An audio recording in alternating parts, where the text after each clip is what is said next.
கட்டுறது கைமண் அளவு, கல்லாதது உலகளவு. கஸ்டமர் ஒருத்தர் ஃபோன் பண்ணியிருந்தாரு. புதுசா ஏசி மாட்டியிருக்கேன். அந்த ஏசிக்கு வந்து முதல்ல லைன் இருந்தது ஏசி பாயிண்ட்டு. அந்த வீட்ல முதல்ல வாடகைக்கு இருந்தவங்க, காலி பண்ணின்னு போம்போது, அந்த ஒயர்லாம் வந்து கட் பண்ணி விட்டு போயிட்டுருக்காங்க. கொஞ்சம் வந்து அத சரி பண்ணி ஏசி பாக்ஸ் வச்சு தரணும்னு சொல்லியிருந்தாங்க. அந்த வீட்டுக்கு நான் போயிருந்தேன். அந்த ஏசி ஒயரிங் பார்த்தீங்கன்னா, அந்த ரூம்ல இருக்க லேப்டாப்க்கு மேல் சைடு வந்து மேல் சைடு வரைக்கும் 720 ஒயர் வந்திருக்கு. அந்த 720 ஒயர்ல பார்த்தீங்கன்னா, 3/4 ஒயர் ஜாயின் பண்ணியிருக்காங்க. அந்த ஒயர வந்து ஒரு 1 அடி விட்டு கட் பண்ணி விட்டுருக்காங்க அப்படியே. அதில லைனும் இருக்கு. கட் பண்ணவங்க டேப்ன்னு அடிச்சுட்டு போயிரணும். டேப்பும் அடிக்கல அப்படியே இருக்கு.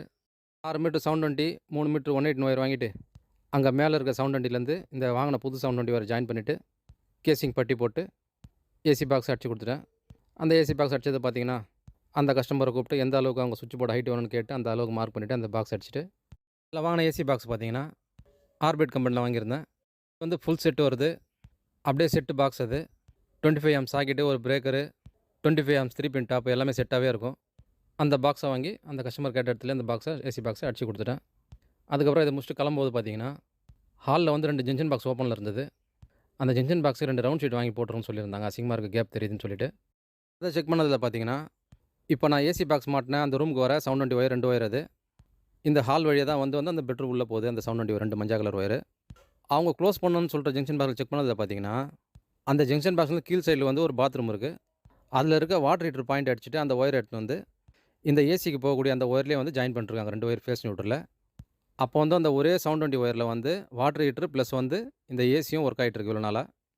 என்னடா இது இந்த ஏசிக்கு போற ஒயர்ல வேற ஏதோ ஒயர் ஜாயிண்ட் இருக்குன்னு சொல்லிட்டு, அந்த ஏசிக்கு வர பிரேக்கர் ஆஃப் பண்ணி பார்த்தேன். பாத்ரூம்ல இருக்கிற வாட்டர் ஹீட்டரும் ஆஃப் ஆகுது. கஸ்டமரும் கூப்பிட்டு காமிச்சுட்டேன். ஒரு பிரேக்கர் ஆஃப் பண்ணும்போது வாட்டர் ஹீட்டரும் ஆஃப் ஆகுது, ஏசி லைனும் ஆஃப் ஆகுது. அந்த வாட்டர் ஹீட்டரோட லைன் எடுத்துன்னு வந்து இந்த ஏசி லைன்ல சேர்த்துட்டு இருக்காங்கன்னு சொல்லி காமிச்சுட்டேன் அந்த கஸ்டமர்ட்ட. ஏசிலேருந்து அந்த ஒயர கழட்டி விட்டு வாட்டர் ஹீட்டரோட ஒயர, வாட்டர் ஹீட்டருக்கு தனியா ஒயர் போட்டுன்னு வரது டிபிலேருந்து நல்லது சார்ன்னு சொல்லியிருந்தேன் அந்த கஸ்டமர்ட்ட. வீட்ல கேட்டு சொல்றேன்பா, அப்புறம் வந்து பண்ணி தாப்பான்னு சொல்லிட்டாங்க அந்த கஸ்டமரு. வாட்டர் ஹீட்டரும், ஏசியும் ஒரே டைம்ல போடாதீங்க சார்ன்றத அந்த கஸ்டமர்ட்ட சொல்லிட்டேன். உங்க வீட்ல ஏதோ ஒயரிங் ஒர்க்லாம் நடக்கும்போது, உங்க வீட்டுக்கு பார்த்தீங்கன்னா, ஒரு சுவிட்ச் போர்ட்ல இருந்தும் தனித்தனியா டிபிக்கு ஒயர் வரணும். பிரேக்கர் ஆஃப் பண்ணா ஒரு ப்ளக் பாயிண்ட்டோ, இல்ல ஒரு சுவிட்ச் போர்டு மட்டும் தனியா ஆஃப் ஆகணும்.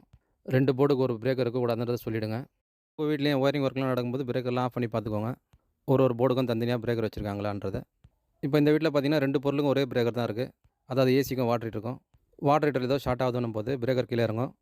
அப்போ வந்து வாட்டர் ஹீட்டரும் ஒர்க் ஆகாது, ஏசியும் ஒர்க் ஆகாது. இதே தனித்தனியா ஒயர் எடுத்துட்டு வந்து தனித்தனியா பிரேக்கர் போட்டுருந்தாங்கன்னா, வாட்டர் ஹீட்டர் ஃபால்ட்டுனா வாட்டர் ஹீட்டர் மட்டும் ஒர்க் ஆகாது.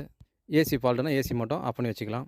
இந்த மாரி ஒரே ஒரு ஒயர் எடுத்துட்டு வந்துட்டு 2 போர்டுக்கு இந்த மாரி ஜாயின் பண்றதெல்லாம் வந்து எல்லா எலக்ட்ரீஷியனும் செய்வாங்கன்னு சொல்ல முடியாது. ஒரு சிலர் இந்த மாரி பண்ணிடுறாங்க. அதனால எல்லா எலக்ட்ரீஷியனுமே கெட்ட பேர் வந்துருது. இந்த மாரி எலக்ட்ரிக்கல் சம்மந்தப்பட்ட விஷயங்கள தெரிஞ்சுக்கணும்னு நெனச்சீங்கன்னா, என்னோட சேனல சப்ஸ்கிரைப் பண்ணி பாருங்க. நெறைய விஷயங்கள நீங்க பார்த்து தெரிஞ்சுக்கலாம்.